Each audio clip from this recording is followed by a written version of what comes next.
Hello everyone, आप सभी का स्वागत है मेरे यूट्यूब चैनल मैथमेटिक्स शायरों पर। और आज हम करेंगे हमारी अगली थ्योरम जिसका नाम है आर्किमेडियन प्रॉपर्टीज ऑफ रियल्स।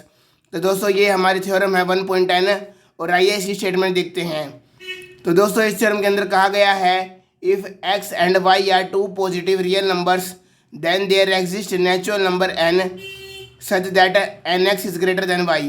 तो दोस्तों हमें तीन चीज़ दी गई हैं, एक तो x और एक y, जो दोनों क्या है पॉजिटिव रियल नंबर्स है। और एक हमारे पास दोस्तों नेचुरल नंबर है जो कोई भी एक आर्बिट्रेरी नेचुरल नंबर है, यानी वो 1 2 3 4 5 6 कुछ भी हो सकता है, पर वो नेचुरल नंबर होना चाहिए। तो दोस्तों हमें कहा गया है कि अगर x और y कोई भी दो रियल नंबर हो, चाहे x बड़ा हो y से चाहे y बड़ा हो x से, कोई फ़र्क नहीं पड़ता, पर दोनों केसेस में यहाँ पर एक ऐसा नेचुरल नंबर लाई करेगा जो इस कंडीशन को फुलफिल करेगा। तो दोस्तों हमें ये वाली कंडीशन को प्रूफ करके दिखा देना है। तो आइए प्रूफ स्टार्ट करते हैं। तो दोस्तों क्योंकि हमने इस कंडीशन को दिखाना है तो इसको प्रूफ करने के लिए हम कॉन्ट्राडिक्शन के मेथड का यूज़ करेंगे, जिसके अंदर हम इसके अपोजिट कंडीशन को अज्यूम कर लेंगे। तो दोस्तों लेट करते हैं, let us assume n x is less than equal to y. क्योंकि यहाँ पे दोस्तों हमें ग्रेटर दिखाना है, तो यहाँ पर हम लेस देन और दोस्तों इक्वल टू को साथ लेके चलेंगे, क्योंकि यहाँ पर इक्वल वाला साइन नहीं है। तो जो अपोजिट कंडीशन हमें अज्यूम करनी है उसके अंदर इक्वल और लेस देन दोनों साइन आएंगे, ठीक है दोस्तों। और यहाँ पर दोस्तों आप लिखेंगे for all n belongs to natural number, क्योंकि एक्स और वाई तो इस थ्योरम के हिसाब से आपको गिवन है, यानी ये कोई फिक्स रियल नंबर्स होंगे, पर एन आर्बिट्रेरी नंबर है, इसलिए हम लिखेंगे for all n belongs to natural number, ठीक है दोस्तों। अब आप एक सेट कंसीडर कीजिए, क्योंकि इस चैप्टर के अंदर हम टोपोलॉजी ऑफ रियल नंबर्स पढ़ रहे हैं और सेट का यूज़ कर रहे हैं। तो इस थ्योरम का प्रूफ करने के लिए हम सेट्स का यूज़ करेंगे। तो आइए दोस्तों एक सेट कंसीडर करते हैं जिसके अंदर एन एक्स टाइप के एलिमेंट्स होंगे, यानी इसके हर एलिमेंट को दोस्तों हम एन एक्स से डिनोट कर देंगे, जहाँ पर एन क्या होगा दोस्तों नेचुरल नंबर, ठीक है दोस्तों। अब दोस्तों एन एक्स यहाँ पर एलिमेंट है और जो एन एक्स है यानी एस के एलिमेंट्स हैं वो less than equal to y है for all n belongs to natural number. तो दोस्तों ये किसकी कंडीशन है? ये कंडीशन है दोस्तों हमारी अपर बाउंड की, जहाँ पर सेट्स के सभी एलिमेंट्स किसी रियल नंबर से छोटे होते हैं for all x belongs to S. वैसे ही दोस्तों यहाँ पर ये भी सेट्स के सभी एलिमेंट्स हैं, क्योंकि यहाँ पर for all n belongs to natural number की कंडीशन है, और यहाँ पर सेट्स के सभी एलिमेंट्स एक रियल नंबर से छोटे या इक्वल हैं। तो वाई हमारा दोस्तों क्या हो गया? अपर बाउंड हो गया इस सेट एस के लिए। दूसरी बात दोस्तों, एक्स में क्या दिया गया है? X is a positive real number, तो क्योंकि एक्स 0 से बड़ा है और नेचुरल नंबर तो दोस्तों 1 से स्टार्ट हुआ करते हैं, तो एन भी 1 से बड़ा है। तो दोस्तों जब आप दो ऐसे नंबर्स की मल्टीप्लाई करेंगे जो दोनों पॉजिटिव नंबर्स हों, तो वो आपको एक पॉजिटिव नंबर्स देंगे और 0 नहीं देंगे। तो दोस्तों क्लियरली आपका जो सेट होगा एस वो नॉन एम्प्टी सेट होगा, क्योंकि दोस्तों इसके अंदर सभी 0 से बड़े ही नेचुरल नंबर्स या रियल नंबर्स आएंगे, ठीक है दोस्तों। वो डिपेंड करेगा कि आपका x क्या है और आप n क्या लेके चलते हैं, पर दोस्तों हर केस में x और n बड़े ही रहेंगे, तो आपका ये सेट क्या होगा दोस्तों? नॉन एम्प्टी सेट है। एक इस इक्वेशन दोस्तों हमको पता चला कि हमारा जो सेट S है वो क्या है? Bounded above. तो दोस्तों हमने ये लिख लिया कि from 1 S is bounded above. अब दोस्तों हमको पता है अगर हमारे पास कोई नॉन एम्प्टी सेट होता है जो बाउंडेड अबोव होता है, जिसके पास एक अपर बाउंड एग्जिस्ट कर जाता है बाउंडेड अबव होने से, तो दोस्तों उस केस में हम कंप्लीटनेस प्रॉपर्टी लगा सकते हैं, जिसके हिसाब से every non empty subset of reals which is bounded above has a real number as its supremum.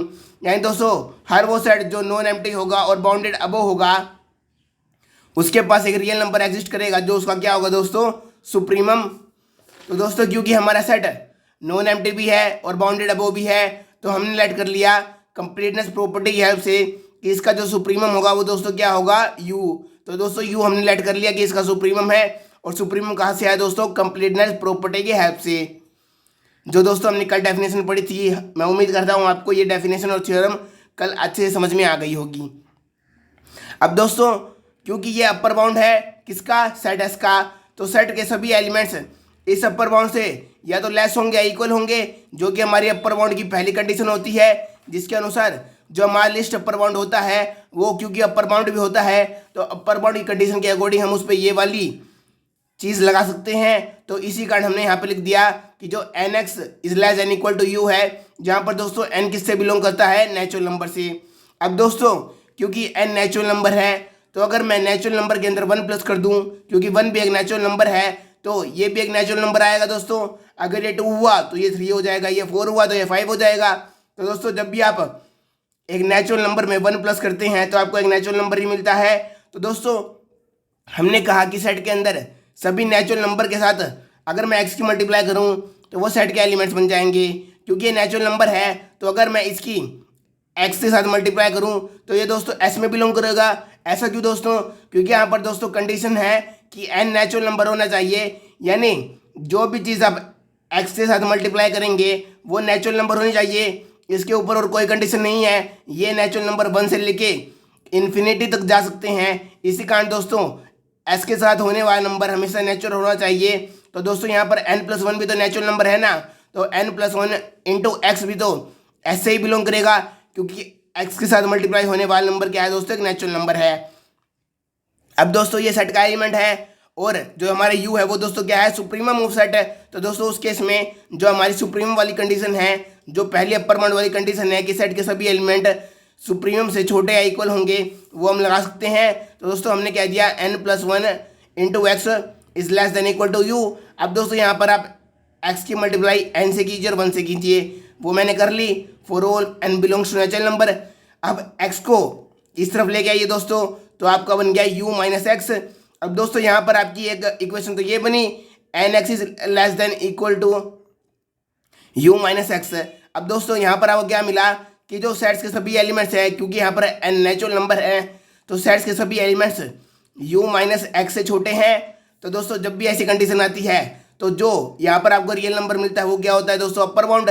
तो दोस्तों इस केस में भी यहाँ पर जो आपको ये रियल नंबर मिला वो क्या मिला, is an upper bound of s। क्योंकि यहाँ पर nx क्या था दोस्तों, सेट्स के सभी elements for all n belongs to natural number, जैसा कि यहाँ पर दिखाया गया है। और ये लेस देन इक्वल टू है किससे, इस रियल नंबर से, u माइनस एक्स से। तो u माइनस एक्स क्या हो गया दोस्तों, अपर बाउंड। अब दोस्तों दिस अपर बाउंड की दूसरी कंडीशन याद कीजिए कि अगर आपके पास सुप्रीमम हो और कोई और अपर बाउंड आपके पास एग्जिस्ट कर जाए तो सुप्रीमम हमेशा छोटा होगा या इक्वल होगा किससे, दूसरे अपर बाउंड से। अब दोस्तों यहाँ पर ध्यान से देखिएगा, u क्या है दोस्तों, हमारा सुप्रीमम, और दोस्तों u माइनस एक्स क्या है दोस्तों, हमारा अपर बाउंड है किसका, उसी सेट एस का जिसका u सुप्रीमम है। तो दोस्तों सुप्रीमम क्या होगा, लेस देन होगा, या कहें तो लेस देन इक्वल टू होगा किससे, u माइनस एक्स से, क्योंकि u क्या है दोस्तों, सुप्रीमम। अब दोस्तों अब ध्यान से देखिए कि x क्या है दोस्तों, 0 से बड़ा। अगर x 0 से बड़ा है तो दोस्तों अगर मैं कहूँ कि अगर मैं 1 में से 1 माइनस एक्स को सब्ट्रैक्ट कर दूँ, क्योंकि x 0 से बड़ा है, तो दोस्तों ये वाली जो क्वांटिटी आएगी वो हमेशा 0 से, या कहे तो 1 से लेस आएगी दोस्तों। 1 minus x is always less than 1, क्योंकि दोस्तों आप जानते हैं अगर मैं 1 में से कुछ माइनस करूंगा जो कि पॉजिटिव नंबर हो तो वो 1 से वो छोटा ही आएगा ना। पर यहाँ पर तो हमें क्या मिला दोस्तों कि u माइनस एक्स, जैसा कि हमें दिखा रखा है कि u माइनस एक्स किससे बड़ा है, u से, जो कि होना पॉसिबल नहीं है दोस्तों। क्योंकि अगर मैं u में से कोई पॉजिटिव नंबर माइनस करूंगा तो वो हमेशा u से तो कम ही आएगा ना। जैसे 1 में से मैं अगर x को माइनस कर दूंगा तो 1 ही आएगा, क्योंकि x क्या है दोस्तों, x हमारा दे रखा है ग्रेटर देन 0, क्योंकि x is a positive integer जो हमारे स्टेटमेंट में गिवन है। तो दोस्तों उसी प्रकार अगर मैं u माइनस एक्स करूँ तो वो हमेशा u से कम ही आएगा। पर हमारी कंडीशन क्या बनी दोस्तों कि u is less then u minus x, जो कि पॉसिबल होना नहीं है, क्योंकि दोस्तों हमारा x 0 से बड़ा है। तो दोस्तों जो हमने अज्यूम किया था स्टार्टिंग में कि हमारा nx less than equal to y है, वो इस कंडीशन के आने की वजह से हमारा क्या हो गया दोस्तों, गलत हो गया। तो our assumption that nx is less than equal to y is wrong, hence nx is greater than y। तो दोस्तों इस लाइन की वजह से हमारी यहाँ पर कंट्राडिक्शन आ गई। कंट्राडिक्शन आने से जो हमने अज्यूम किया था कि nx less than equal to y है वो रॉन्ग हो गया। तो दोस्तों इसके अपोजिट हमें कंडीशन लेकर चलनी पड़ेगी, जो हमारी सही कंडीशन होगी, यानी लेस देन और इक्वल टू का साइन नहीं आएगा बल्कि उस यहाँ ग्रेटर देन का साइन आएगा। तो दोस्तों ये थी आपकी आर्किमेडियन प्रॉपर्टीज ऑफ रियल, जो कि हमारी एक नेम्ड थ्योरम है। अब दोस्तों एक स्पेशल केस देख लीजिए। इसका स्पेशल केस क्या है दोस्तों, अगर मैं एक्स जगह एप्सिलॉन रख दूं, जैसा कि मैंने बताया था एप्सिलॉन क्या होता है दोस्तों, एक पॉजिटिव क्वांटिटी जो कि बहुत छोटी हो सकती है और कितनी बड़ी हो सकती है। तो दोस्तों मैंने एक्स को एप्सिलॉन से रिप्लेस कर दिया और वाई को 1 से रिप्लेस कर दिया। तो दोस्तों यहाँ मेरा क्या बना, n epsilon greater than 1, n को आप नीचे लेके जाएंगे 1 के, तो ये डिवाइड में आ जाएगा क्योंकि यहाँ पर ये मल्टीप्लाई में है। तो यहाँ पर दोस्तों आपका बना 1/n is less then epsilon. तो दोस्तों आप इसको याद कर लीजिएगा, ये आपकी एक बहुत ही इंपॉर्टेंट लाइन है जो आपकी आगे वाली थ्योरम्स में और सीक्वेंस सीरीज के आगे वाले चैप्टर्स में काम आएगी। तो अब हम करते हैं हमारी अगली थ्योरम, जो कि हमारी है थ्योरम 1.10.1। तो दोस्तों आइए शुरू करते हैं हमारी अगली थ्योरम जो है 1.10.1। इस थ्योरम के अकॉर्डिंग दोस्तों हमें कहा गया है for any real number x there exist a unique integer z such that this condition is true. तो दोस्तों जैसे हमारी पहली थ्योरम थी, इसमें भी हमें एक कंडीशन को प्रूफ करके दिखाना है, जहाँ पर हमें कहा गया है कि एक्स हमारा एक रियल नंबर है, चाहे वो पॉजिटिव हो चाहे दोस्तों वो नेगेटिव हो, इससे फर्क नहीं पड़ता, पर दोनों केस में एक ऐसा यूनिक इंटीजर यानी एक ऐसा एक लौता इंटीजर एग्जिस्ट करेगा जो इस वाली कंडीशन को फुलफिल करेगा। तो दोस्तों हम इस कंडीशन को दो पार्ट्स में डिराइव करेंगे, एक तो पहले लेफ्ट हैंड साइड को और फिर राइट हैंड साइड को। तो आइए दोस्तों इसके लिए हम पहले एक सेट कंसीडर कर लेते हैं। सेट के अंदर दोस्तों हमने ऐसे एलिमेंट्स लिए जिनको हमने एम से डिनोट किया, और दोस्तों क्योंकि यहाँ पर हमें इंटीजर के बारे में प्रूफ दिखाना है तो दोस्तों हम सेट को ऐसा कंसीडर करेंगे जिसके सभी एलिमेंट्स क्या हो दोस्तों, इंटीजर हो, m belongs to integer and m is less than equal to x। ये दोस्तों आपको कंडीशन याद रखनी होगी इस थ्योरम को प्रूव करने के लिए। इसको आप याद कैसे कर सकते हैं, यहाँ पर इस लेफ्ट हैंड साइड को प्रूव करने के लिए आपको केवल z की जगह m को रिप्लेस कर देना है। तो आप इसको याद रख सकते हैं कि हमें प्रूव करने के लिए कौन सी कंडीशन लेके चलनी है, और इंटीजर से आप याद रख सकते हैं कि आपको इस सेट के अंदर केवल इंटीजर्स लेने हैं। ठीक है दोस्तों। अब दोस्तों आप जानते हैं इंटीजर तो इनफाइनाइट नंबर होते हैं, तो क्लियरली दोस्तों अगर मैं x की कोई भी वैल्यू फिक्स कर दूं, चाहे 1 फिक्स कर दूं, चाहे 2 फिक्स कर दूं, चाहे 3 फिक्स कर दूं, या -1 -2 -3, तो उस वैल्यू से छोटे दोस्तों इंटीजर हमारे पास एग्जिस्ट करेंगे। दोस्तों मान लीजिए अगर मैंने इसको -100 भी फिक्स कर दिया तो m की वैल्यू -101 तो आएगी ही, क्योंकि हमने इंटीजर की बात करनी है और -101 भी इंटीजर ही होता है। तो क्लियरली दोस्तों s नॉट इक्वल टू 5 होगा, यानी s एक नॉन एम्प्टी सेट होगा, क्योंकि इंटीजर तो इनफाइनाइट नंबर होते हैं, चाहे आप कोई भी रियल नंबर ले लीजिए उससे छोटा या उसके इक्वल इंटीजर तो आपको मिल ही जाएगा दोस्तों। दूसरा, क्योंकि इंटीजर्स किसके रियल नंबर्स के ही पार्ट होते हैं, तो s सबसेट हो गया दोस्तों रियल नंबर्स का, क्योंकि इंटीजर्स भी क्या होते हैं दोस्तों, रियल नंबर्स। तो दोस्तों हमारे पास दो कंडीशन मिल गई।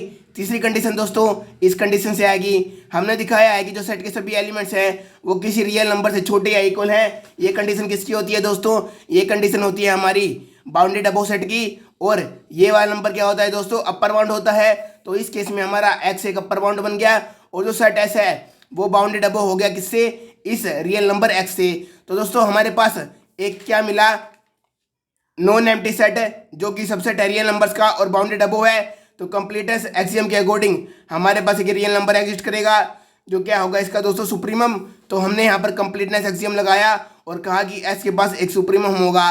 और दोस्तों क्योंकि हमें यहाँ पर इस साइड में z को प्रूव करना है, तो इसी केस में इसको दिखाने के लिए हम यहाँ पर सुप्रीमम को दोस्तों z नाम दे देते हैं, जिससे हमारा प्रूफ ईजी हो जाएगा। आप सुप्रीमम को कोई भी नाम दे सकते हैं, पर क्योंकि यहाँ पर प्रूफ में z का जिक्र किया गया है तो हम यहाँ पर सुप्रीमम को z से ही डिनोट करेंगे। अब दोस्तों हमारे पास z है सुप्रीमम, और x क्या है दोस्तों, हमारा अपर बाउंड, किससे, इस कंडीशन से। तो दोस्तों जब भी आपका सुप्रीमम गिवन हो और कोई और अपर बाउंड दिया गया हो तो उसके लिए ये कंडीशन ट्रू होती है, जैसे कि हमने डेफिनेशन में पढ़ा है कि सुप्रीमम छोटा या इक्वल होता है किससे, दूसरे अपर बाउंड से। तो दोस्तों इस केस में z सुप्रीमम है और ये है अनदर अपर बाउंड, तो z छोटा होगा या लेस देन होगा किससे, x से, जो हमारी किसकी कंडीशन है, सुप्रीमम की कंडीशन है। तो ये हो गई दोस्तों आपकी इक्वेशन 1। तो आपका दोस्तों जो ये लेफ्ट हैंड साइड का पोर्शन था ये हो गया प्रूफ। अब दोस्तों आपको इस पोर्शन को प्रूफ करना है। तो दोस्तों जैसे हमने पिछली थ्योरम के अंदर कंट्राडिक्शन मेथड अपनाया एक इनइक्वालिटी को प्रूव करने के लिए, उसी प्रकार दोस्तों हम इसमें भी एक कंट्राडिक्शन का मेथड अपनाएंगे। तो दोस्तों हम लेट कर लेते हैं, क्योंकि यहाँ पर लेस देन का साइन है तो हमें इससे अपोजिट साइन लेट करना है ताकि वो गलत आ जाए और ये वाला साइन हम लास्ट में सही मान ले। तो दोस्तों हम यहाँ पर लेट कर लेंगे कि जो x है वो ग्रेटर देन इक्वल टू है z+1 से, क्योंकि दोस्तों यहाँ पर इक्वल का साइन भी नहीं था इसलिए हमने यहाँ पर इक्वल का साइन लिया, और यहाँ पर लेस देन का साइन था इसलिए यहाँ पर ग्रेटर देन का साइन लिया। तो हमने इस साइन के बिल्कुल अपोजिट साइन यहाँ पर कंसीडर कर लिया है। अब दोस्तों इसको रीराइट करेंगे तो क्या आएगा, z+1 is less then x। अब दोस्तों z+1 क्या है दोस्तों, एक इंटीजर। और दोस्तों हमने देखा कि जो सभी इंटीजर्स होंगे जो x से छोटे होंगे वो सेट एस के अंदर लाई करेंगे, क्योंकि हमने सेट एस को मानना ही इस प्रकार है कि उसके अंदर एक्स से सभी छोटे इंटीजर लाई करते हैं। जेड प्लस वन एक इंटीजर है और वो एक्स से छोटा है, तो दोस्तों जेड प्लस वन एस के अंदर बिलोंग कर जाएगा, क्योंकि एस के अंदर सभी इंटीजर्स नंबर हैं जो कि इससे एक्स से छोटे हैं। जेड प्लस वन एक इंटीजर है जो एक्स से छोटा है, तो जेड प्लस वन भी दोस्तों एक्स के अंदर लाई करेगा कि वो इंटीजर वाली कंडीशन और इस वाली कंडीशन दोनों को ये लाइन फुलफिल कर रही है। अब दोस्तों क्योंकि ये एक एलिमेंट है एस का, तो दोस्तों हमने पढ़ा है कि जब भी सेट के एलिमेंट्स दिए गए हों तो वो हमेशा लिस्ट अपर बाउंड और अपर बाउंड से हमेशा छोटे या इक्वल होते हैं। तो दोस्तों क्योंकि हमारे सेट का एलिमेंट है और जेड हमारा सुप्रीमम है, तो दोस्तों ये वाला एलिमेंट हमेशा इक्वल या लेस देन होगा किससे दोस्तों, सुप्रीमम से। तो दोस्तों हमने ये वाली कंडीशन लिख दी कि our element z plus one is less than equal to z. ये हमने किससे लिखा दोस्तों, इस वाली लाइन से लिखा हमने कि हमारा सेट का हर एलिमेंट हमेशा लिस्ट अपर बाउंड से छोटा ही होता है। तो दोस्तों ये केस हमने मान लिया। दूसरा दोस्तों हमने ये वाली चीज़ प्रूव करके दिखाई थी कि जो हमारा एक्स है दोस्तों वो ग्रेटर देन और इक्वल टू है किसके, जेड के दोस्तों, ठीक है।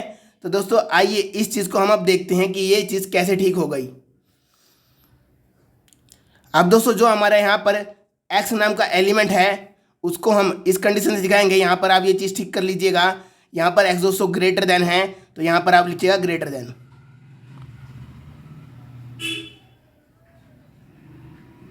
तो यहाँ पर दोस्तों हमने इस चीज़ से लिख लिया कि एक्स हमारा greater than equal to z है for all x belongs to S. अब दोस्तों यहाँ पर लेस देन वाली कंडीशन ये ठीक आनी थी, वो ऐसा क्यों था दोस्तों, मैं आपको समझाता हूँ।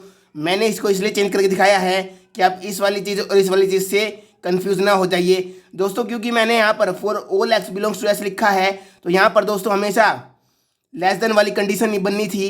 ऐसा क्यों दोस्तों, मैं इसको रीराइट करके आपको दिखा देता हूँ कि for all x belongs to S x is less than equal to z. अब दोस्तों मैंने ये चीज़ क्यों लिखी है यहाँ पर, आप तो सोच रहे होंगे कि मैंने यहाँ पर प्रूफ करके दिखाया कि z less than equal to x, पर यहाँ पर मैं लिख रहा हूँ x is less than equal to z. अब दोस्तों यहाँ पर देखिए, यहाँ पर एक्स क्या है, यहाँ पर तो एक्स अपर बाउंड का काम कर रहा है और यहाँ पर दोस्तों एक्स किसको, एस के एलिमेंट्स को दिखा रहा है। यानी दोस्तों यहाँ पर मेरा एक्स से मतलब मेरा क्या है, एम से है। यानी दोस्तों यहाँ पर मैंने लिखा है एक्स बिलोंग्स टू एस, यानी दोस्तों जो भी हमारे सेट के एलिमेंट्स हैं मैंने उनको एक्स से डिनोट करवाया है, ये वाले एक्स से और इस वाले एक्स से। इस एक्स का कोई मतलब नहीं है, ये केवल आपके सेट के एलिमेंट्स को दिखाने के लिए दर्शाया है, जो कि मैंने एम की जगह रिप्लेस करके दिखा दिया है। बस इसका इतना ही मतलब है दोस्तों। और आप इस एक्स को इस वाले एक्स के साथ कंफ्यूज मत कीजिएगा, वरना आपको क्वेश्चन गलत हो जाएगा। और दोस्तों इस वाली लाइन को बेशक हम ना भी लिखिए तो कोई ज़रूरत नहीं है, क्योंकि इस वाली लाइन का कोई इतना खास मतलब नहीं है। आपकी जो मेन लाइन है दोस्तों वो ये वाली है। अगर आप इस लाइन को डायरेक्ट भी लिख देंगे इस लाइन के बिना तो भी आपका काम चल जाएगा, ठीक है दोस्तों। तो दोस्तों यहाँ पर मैं जेड को इस तरफ लेके जाऊँगा तो मेरा बचा one is less than equal to z. Z को इस तरफ लेके जाऊँगा तो माइनस जेड, जेड में से जब दोस्तों जेड माइनस हो जाएगा तो यहाँ पर जीरो बच जाएगा और इस तरफ वन बच जाएगा।